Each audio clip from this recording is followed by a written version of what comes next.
বেশ অনেকদিন পর তোমাদের জন্য নতুন একটা ভিডিও নিয়ে আসলাম। আজকের ভিডিওটা খুবই শর্ট এবং সিম্পল হবে। আমার এই ক্যানভাসের ভিডিওটা তোমরা অনেকেই দেখেছো।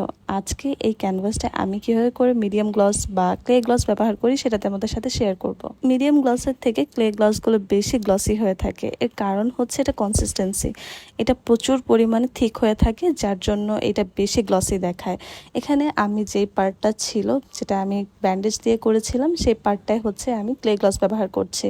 যাদের কাছে বেশি থিক মনে হবে তারা এটার সাথে একটু মিডিয়াম গ্লস মিক্সড করে নিতে পারো। শুধু পেইন্টিং ছাড়া বাকি যে কাজগুলো আছে, টেক্সচার আর্ট বলো, জিপসামের কাজ বলো বা তোমার ক্লে কাজগুলো বলো, সেক্ষেত্রে তোমরা এই ক্লে গ্লসগুলো ব্যবহার করতে পারো। আর পেইন্টিং এর জন্য তোমরা অ্যাক্রিলিক মিডিয়াম গ্লস বা অ্যাক্রিলিক মিডিয়াম ভার্নিশগুলো ব্যবহার করতে পারো।